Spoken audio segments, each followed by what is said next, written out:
Hello, જય માતાજી, જય શ્રી કૃષ્ણ. મિત્રો, આજની વાર્તા શરૂ કરીએ પહેલાં જો તમને વિડીયો પસંદ આવે તો લાઈક અને શેર કરી દેજો. તો ચલો શરૂ કરીએ આજની કહાની. ભાન ભૂલ્યો. રાતના 11 વાગ્યા હતા અને હજી સુધી જીતેન્દ્ર ઘેર પાછો નહોતો આવ્યો. તેની પત્ની સરોજ સહિત સહુ ચિંતાતુર હતા. અનેક શંકા કુશંકાઓથી ઘેરાયેલી સરોજ ફિકરથી અડધી થઈ ગઈ હતી. મોડું થાય તેમ હોય તો ફોન કરી દેવો ન જોઈએ. પહેલાં કદી આટલું મોડું નહોતું થયું. આજે એવું શું થયું હશે? ઘરના કામ છોડીને એ વારે ઘડીએ બહાર જઈને જોઈ આવતી હતી, પણ જીતેન્દ્રનો ક્યાંય પત્તો નહોતો. જીતેન્દ્રના મોટા ભાઈ કપડાં બદલીને નાના ભાઈને શોધવા નીકળવાનો વિચાર જ કરતા હતા. એવામાં જીતેન્દ્ર ઘેર આવી પહોંચ્યો. તેનો ચહેરો સાવ લેવાઈ ગયો હતો. તેના આવતાની સાથે જ સૌએ પ્રશ્નોની ઝડી વરસાવી દીધી. અત્યાર સુધી ક્યાં હતો?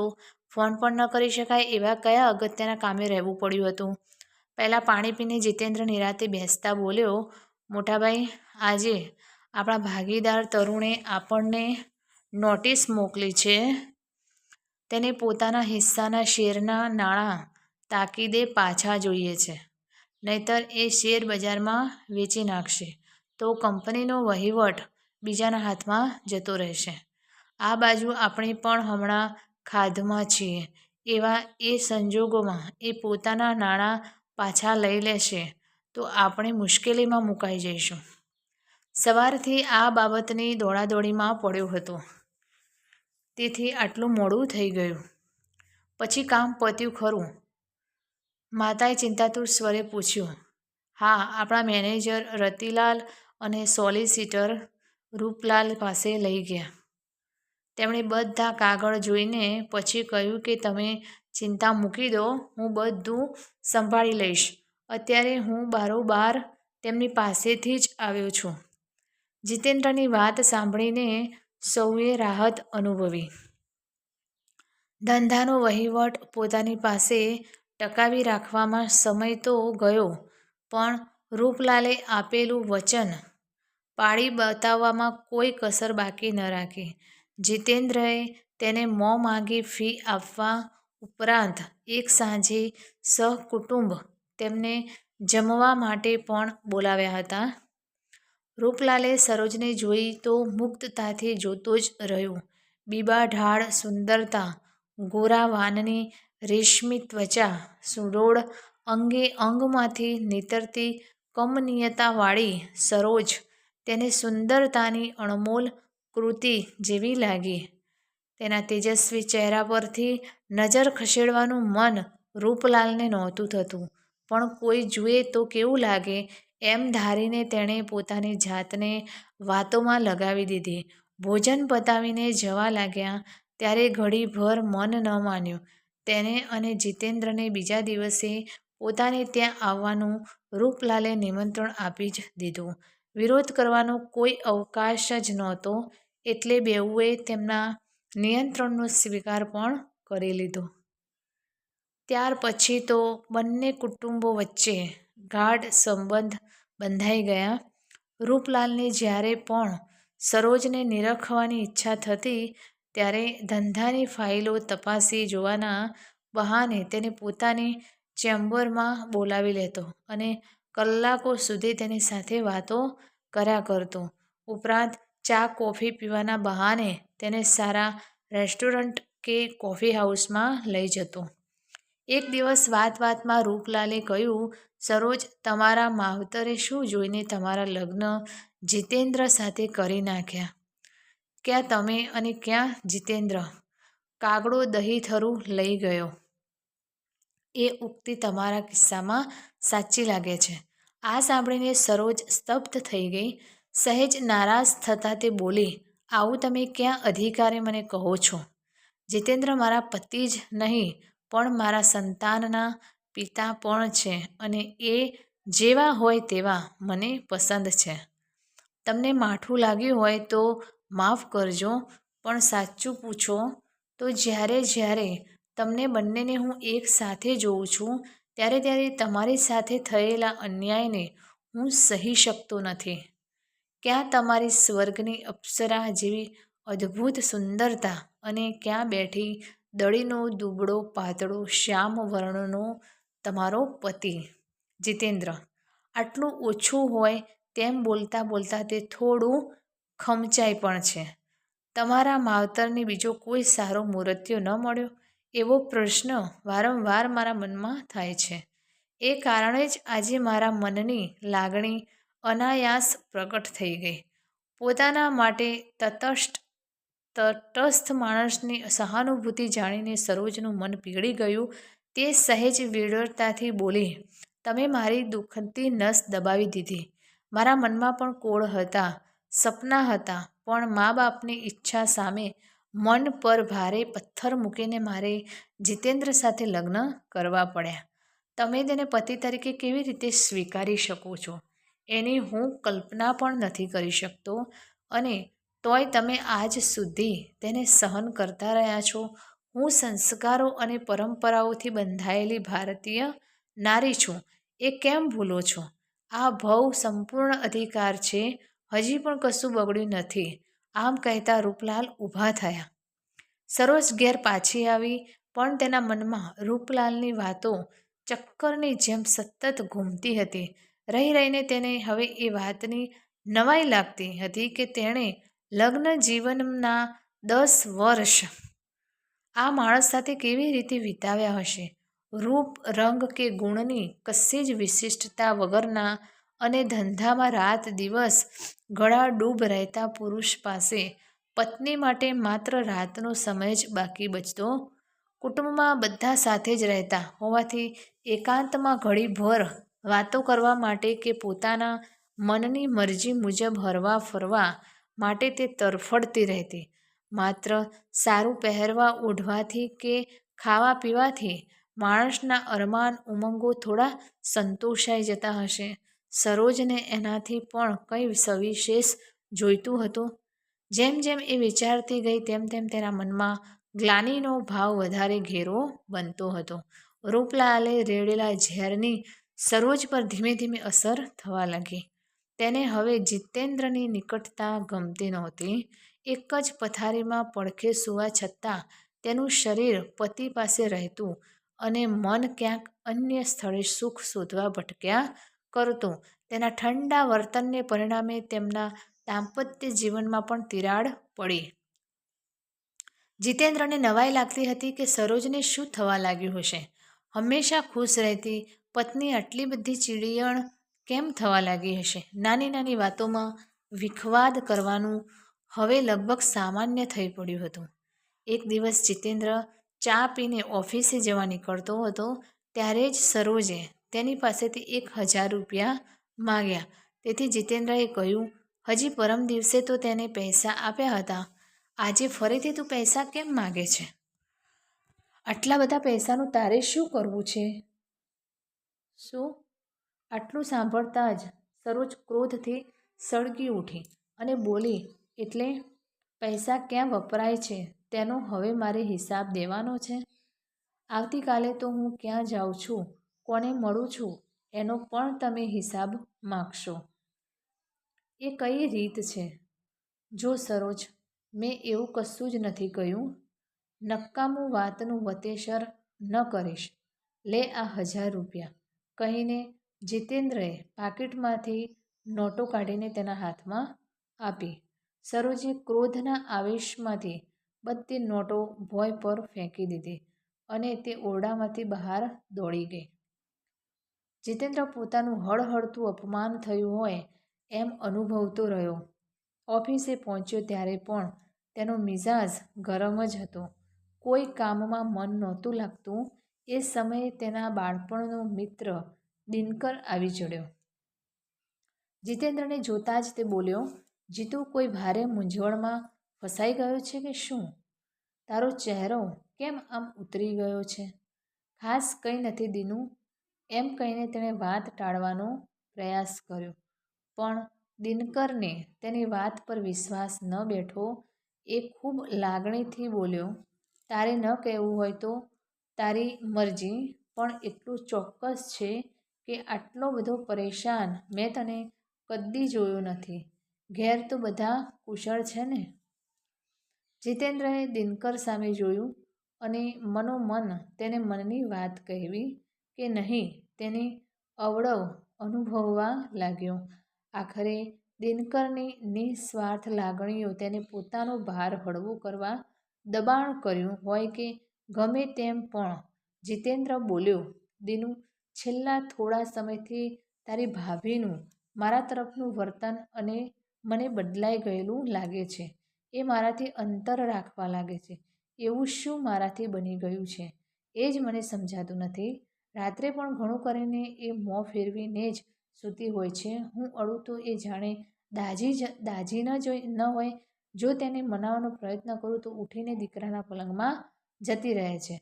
તેના અસંતોષનું કારણ સમજાય તો ઉપાય વિચારવાની પણ ખબર પડે."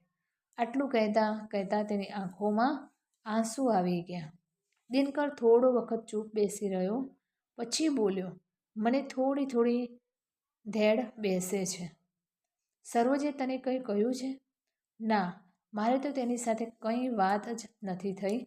પણ હું અનુમાન બાંધું છું. તારી થોડી પૂછપરછ કરું તો તને માઠું તો નહીં લાગે ને?" દિનકરે આત્મીયતાથી પૂછ્યું. "ભલા માણસ, કેવી મૂર્ખ જેવી વાત કરે છે. તારે જે પૂછવું હોય તે વિના સંકોચે પૂછ." "ભલા માણસ, કેવી મૂર્ખ જેવી વાત કરે છે. તારે જે પૂછવું હોય તે વિના સંકોચે પૂછ. તું સરોજને તારા ધંધા વ્યવસાયની ફાઇલો લઈને રૂપલાલની પાસે કેમ મોકલે છે?" "ના રે ના, હું તેને શા માટે મોકલું?" જીતેન્દ્રએ સહેજ ચમકીને કહ્યું. "તો પછી અવારનવાર ભાભી રૂપલાલની ચેમ્બરમાં શા માટે જોવા મળે છે?" "એટલું જ નહીં, પણ ઘણીવાર કોઈ રેસ્ટોરન્ટમાં કે તેની કારમાં બેઠેલા પણ મેં જોયા છે." "આ તું શી વાત કરે છે દિનકર?" જીતેન્દ્રને ઘડીભર વિશ્વાસ ન બેઠો. દિનકર તેના પ્રત્યાઘાત નિહાળતો રહ્યો. પછી બોલ્યો, "મને એવું લાગે છે કે એ બેઉ તને અંધારામાં રાખીને કશીક ખીચડી પકાવે છે. એક રેસ્ટોરન્ટમાં ગઈકાલે એ બંને મને અચાનક મળી ગયા હતા. મને જોતાં જ ભાભીનું મોઢું વિલાઈ ગયું હતું. તેમણે રૂપલાલને કશુંક કહ્યું. પછી ઝડપથી બિલ ચૂકવીને બંને ત્યાંથી રવાના થઈ ગયા હતા." જીતેન્દ્રને પણ ખૂબ નવાઈ લાગી કે આ તે શું સાંભળી રહ્યો હતો.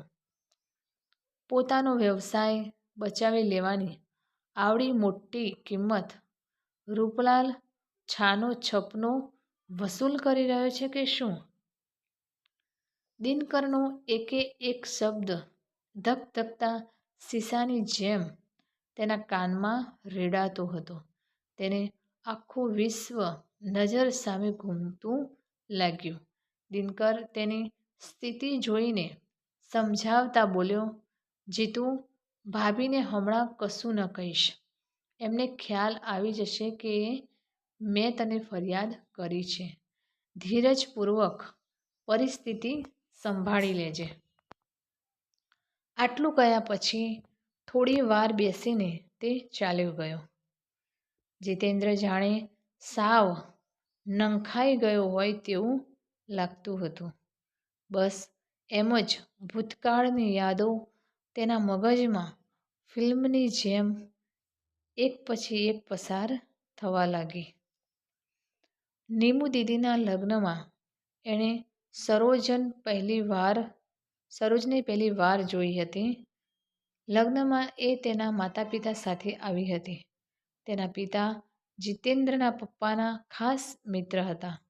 સરોજની માતાએ મમ્મીને કહ્યું, "જુઓ ને બહેન, મારી સરોજ પણ હવે મોટી થઈ ગઈ છે.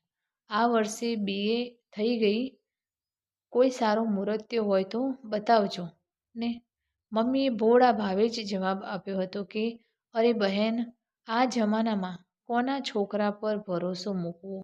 હા, તમને મનમાં ગેડ બેસે તો મારા જીતુ જોડે તેનું ગોઠવી શકાય. ઘર, કુટુંબ, માણસો અને મૂર્તિઓ એમ બધાને તમે સારી રીતે ઓળખો છો. હા, એક એટલી ઉણપ છે કે તમારી સરોજ દેખાવમાં જેટલી સુંદર છે તેવો રૂપાળો મારું જીતું નથી. સાધારણ કદ, કાઠીનો અને ભીને વાન છે, પણ સ્વભાવનો એટલો ભલો ને ભોળો છે કે સૌને ઘડી વારમાં પોતાના કરી લે છે. એનો પોતાનો સ્વતંત્ર ધંધો છે અને પૈસાની તાણ નથી. જે છોકરી તેને પરણશે એ ઘરમાં રાજ કરશે. સરોજની માતાએ વળતા જવાબમાં કહ્યું હતું કે બહેન, મનની સુંદરતા જોવાની હોય કે શરીરની? મને તો તમારી વાત શીરાની માફક ગળે ઉતરી ગઈ છે. મને મોકો મળશે ત્યારે સરોજના પપ્પાના કાને હું વાત નાખી દઈશ. આ વાત થયા પછી બીજા વર્ષે તો સરોજ અને જીતેન્દ્ર પતિ પત્ની બની ગયા હતા. પત્ની તરીકેની ફરજો અદા કરવામાં સરોજે ક્યારેય પાછી પાની નહોતી કરી. બંનેનું લગ્ન જીવન સુખેથી ચાલતું હતું. ત્યાં ઓચિંતા આવી પડેલા આ આઘાતે જીતેન્દ્રને ડગ મગાવી દીધો. સાંજે જીતેન્દ્ર શારીરિક તેમજ માનસિક થાકથી ભાગીને ઘેર પહોંચ્યો. હજી તો ઘરમાં બેઠો જ હતો ત્યાં ભાભીએ કહ્યું કે આજે સરોજે આખો દિવસ કશું જ ખાધું નથી. એટલે જીતેન્દ્ર તેને મનાવવા બારોબાર અંદર ગયો. તેને જોતાં જ સરોજે મોં ફેરવી લીધું. તેણે પ્યારથી તેના માથે હાથ મૂક્યો તો સરોજે તેને ઝાટકી નાખ્યો અને તે તીખા સ્વરે બોલી, તમે અહીંથી જતા રહો. મારે તમારું કંઈ કામ નથી. જીતેન્દ્રએ મનાવતા કહ્યું, કેવી વાત કરે છે સરોજ? ક્યાં ઘરમાં વર વહુ વચ્ચે બોલાચાલી નથી થતી? સવારની વાતનું તને માઠું લાગ્યું હોય તો હું માફી માંગુ છું. બસ ચાલ હવે તો ઊભી થા. તમારા જેવા પતિ મારું અપમાન કર્યા પછી માફી માંગવા સિવાય બીજું કરી પણ શું શકે? સરોજ, આજે તું આમ પારકા માણસ જેમ કેમ બોલે છે? અગાઉ તો તને મારી સામે કશી જ ફરિયાદ નહોતી, પણ હવે ઓચિંતું તને કેમ બધું અણગમતું લાગવા લાગ્યું છે? જીતેન્દ્રના સ્વરમાં થોડો કટાક્ષ હતો. સરોજ આ હુમલાથી સહેજ ચમકી ગઈ અને તીખા અવાજે બોલી, પહેલાં તમારું મોં દર્પણ જોઈ આવો, એટલે આપોઆપ ખ્યાલ આવી જશે. જીતેન્દ્રે પણ વળતા હુમલામાં તીખા અવાજે કહ્યું, એ તો જેવું લગ્ન વખતે હતું એવું ને એવું જ આજે પણ છે. તું ચોખ્ખું કેમ નથી બોલી દેતી કે પેલો રૂપલાલનો સહવાસ તને મારા કરતાં વધારે ગમવા લાગ્યો છે? તમે મારા ઉપર ખોટો આક્ષેપ કરો છો. હું એકલો જ નહીં પણ આખું શહેર તારા નામ પર થૂંકે છે. એમ કે તમારા ખાસ ભાઈબંધે તમારી કાન ભંભેરણી કરી દીધી લાગે છે. મારો ભાઈબંધ શા માટે કંઈ કહે?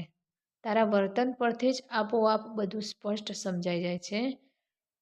જુઓ, તમને કહી દઉં છું, મારી ચાલ ચલગત પર છાંટા ઉડાડશો તો હું બિલકુલ ચલાવી નહીં લઉં. પારકા પુરુષ જોડે તારા સંબંધ હું પણ નહીં સાંખી લઉં. તું તારી મર્યાદામાં રહેજે. જીતેન્દ્ર, તમે મને કોઈ પણ બાબતમાં અટકાવી નહીં કરો. મારી જેને મળવાની ઈચ્છા હશે તેને એકવાર નહીં પણ 100 વાર મળીશ. જોઉં છું કે મને કોણ રોકે છે. હું પોતે રોકીશ. તારો ગેરકાયદેસરનો પતિ. એટલે હવે જો તું ફરી રૂપલાલને મળીશ તો એનું પરિણામ સારું નહીં આવે. જીતેન્દ્રના અવાજમાં ભારોભાર ગુસ્સો હતો. એનો અંજામ તમે વિચાર્યો છે? સરોજે ઘાયલ વાઘણની અદાથી પૂછ્યું. હા, બહુ તો તું મને છોડીને ચાલી જઈશ એ જ ધમકી આપે છે ને? ધમકી નહીં જીતેન્દ્ર, હું સાચે જ ચાલી જાઉં છું, કહેતી સરોજ ગુસ્સાથી ઊભી થઈને સુટકેસમાં કપડાં ભરવા લાગી. બેઉના ઝઘડાનો અવાજ બહાર બેઠેલા મમ્મી, ભાભી, બહેન અને મહેન્દ્ર બધાના કાને પડ્યો. મમ્મીએ ભાભીને દરમિયાનગીરી કરવા માટે અંદર મોકલ્યા, પણ સરોજે કોઈની પણ વાત કાને ન ધરી. અને તે પોતાને પિયર ચાલી ગઈ. દીકરીને એકલી જ આવેલી જોઈને તેના બા બાપુજી કશીક અદીઠ આશંકાથી ચોંકી ઉઠ્યા. સરોજ ચા પાણી પીધા પછી થોડી સ્વસ્થ બની એટલે માતાએ પૂછ્યું, બેટી, તું ઓચિંતી એકલી આવી છે? તે કંઈ ખાસ વાત બની ગઈ છે? તારો ચહેરો પણ આમ કેમ લેવાઈ ગયો છે? શું થયું છે એ કહે. આટલા દિવસોથી મનમાં ભભૂકતો લાવા આંખો વાટે બહાર વહેવા લાગ્યો. રડતા રડતા એ બોલી, બા, તમે મારી સાથે કયા ભવનું વેર વાળ્યું કે કોઈ ન મળ્યું તે મને જીતેન્દ્ર સાથે વળગાડી દીધી. મને કે શરીરનું કોઈ વાતે સુખ ન પામવા દીધી. મને કે શરીરનું કોઈ વાતે સુખ ન પામવા દીધી. 24 કલાક સાસુ, જેઠ, જેઠાણી, દિયર, દેરાણીની સેવા કર્યા કરો. એ ઉપરાંત ધણી ખર્ચનો હિસાબ પૂછે. કોઈની સાથે છૂટથી હળવા મળવા ન દે. હું તો પત્ની છું કે કોઈ સજા ભોગવતી કેદી એ જ મને સમજ નથી પડતી. આવી તે કઈ જિંદગી હોય? આ કરતાં તો નરક સારું હશે. હું ત્યાં કોઈ કાળે પાછી જવાની નથી. બા, સરોજ ધ્રુસકે રડી પડી. મા બાપે તેને ઘણું સમજાવી સંસાર અને સંતાનને ખાતર પાછા જતા રહેવાનો આગ્રહ કર્યો. પણ સરોજ ડગીને તે ન જ ડગી. આખરે થાકી હારીને બાપુજીએ ચોખ્ખું કહી દીધું, તારે જો તારું જ ધાર્યું કરવું હોય તો આજથી તારા અને અમારા સંબંધ પૂરા અને તારા નામનું નાહી નાખીએ. પછી તારી જ્યાં ઈચ્છા હોય ત્યાં તો તારી રીતે જતી રહે. એટલે અમારે નિરાંત ને તારે નિરાંત. સરોજ પિતાના ઘરમાંથી પણ નીકળી ગઈ. રૂપલાલે તેને એક ઓરડી રહેવા માટે ભાડે અપાવી દીધી. ત્યાર પછીના મહિને જીતેન્દ્રને છૂટાછેડાની નોટિસ મળી ત્યારે તે આભા બની ગયો.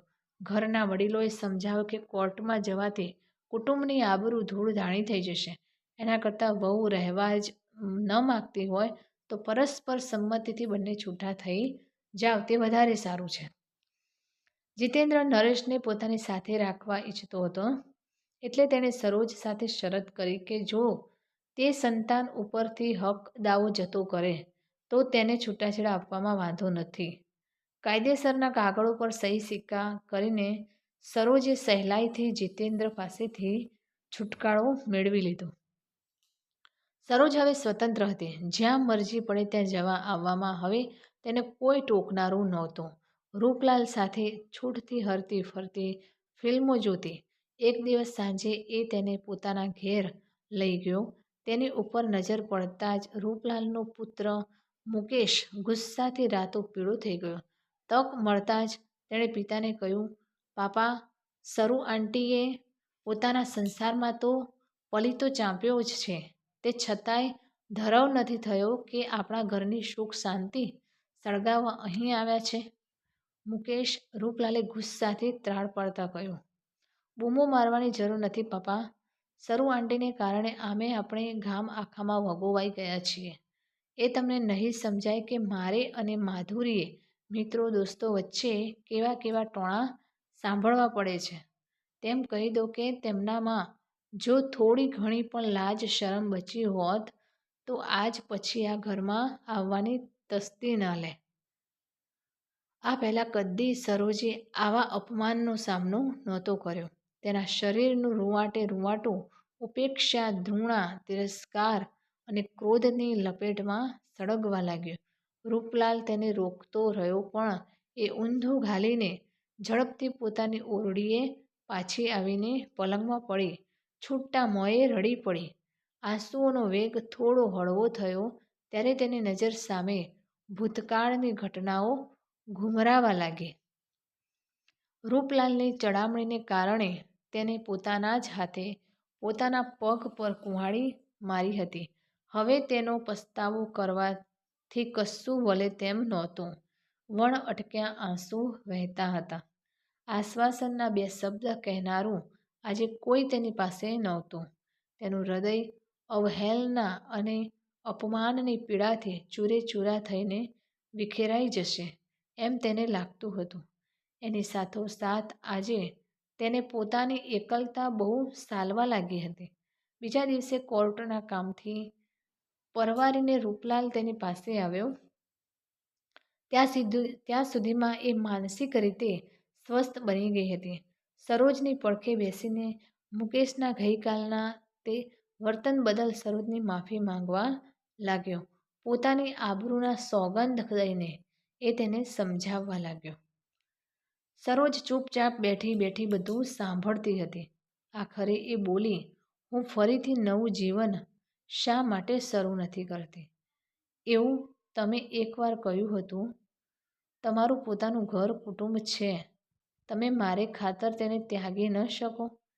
એવા સંજોગોમાં તમે મારા ક્યાંક સારું ઠેકાણું શોધીને લગ્ન ન કરાવી આપી શકો?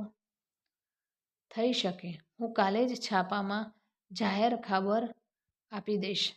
એમ કહીને રૂપલાલે રાહતનો દમ લીધો અને થોડીવાર પછી તે ચાલ્યો ગયો. સમય પસાર થતો ગયો. રૂપલાલે સરોજને મળવાનું ઓછું કરી નાખ્યું હતું. તે એક દિવસ આવ્યો ત્યારે બોલ્યો, તને જે ઉમેદવારો બતાવ્યા હતા એ તને ગમ્યા નહીં? જ્યારે તને જે પસંદ પડ્યા એ લોકોએ તું છૂટાછેડા લીધેલી હોવાથી સામેથી ના કહી છે. હવે કેનેડામાં એક એન્જિનિયર છે. તે તારી સાથે લગ્ન કરવા તૈયાર છે. તું જો 2 ટિકિટના ભાડાની ગોઠવણ કર તો હું તારી સાથે આવી તારા લગ્ન કરાવીને પાછો આવીશ. આમ તારા બધા પ્રશ્નોનો અંત આવી જશે. પછી કેનેડામાં મોજથી જીવન માણજે. લલચાવનારા નિવેદનોથી ભોળવાઈને સરોજે કેનેડા જવા મન મક્કમ કર્યું. તેણે તેની પાસેના સ્ત્રીધનના દાગીના વેચીને 2 લાખ રૂપિયા ઊભા કર્યા. ટિકિટ કઢાવવા અને બીજી ગોઠવણ કરવા સરોજે આ પૈસા રૂપલાલને આપ્યા. છેવટે રૂપલાલ આ રોકડ રકમ લઈ છૂમંતર થઈ ગયો. સરોજે પૈસા પાછા માંગતા રૂપલાલે ચોક્કસ વાત દોહરાવી. કેવા પૈસાની કેવી વાત? તેણે તેને બદચલન પણ કહીને આપણી વચ્ચે હવે કોઈ સંબંધ નથી કહીને સરોજથી છેડો ફાડી લીધો. ભાન ભૂલેલી સરોજ એકલી પડી ગઈ. તો મિત્રો, આ કહાની તમને કેવી લાગી તે કોમેન્ટ કરીને જરૂર જણાવશો. અને વિડીયો પસંદ આવ્યો હોય તો લાઈક અને શેર કરજો તથા ચેનલ પર નવા હોય તો ચેનલને સબસ્ક્રાઈબ જરૂરથી કરજો. ફરી મળીશું એક નવા વિડીયો સાથે. નમસ્તે. જય માતાજી. જય શ્રી કૃષ્ણ. હર હર મહાદેવ. Thanks for watching.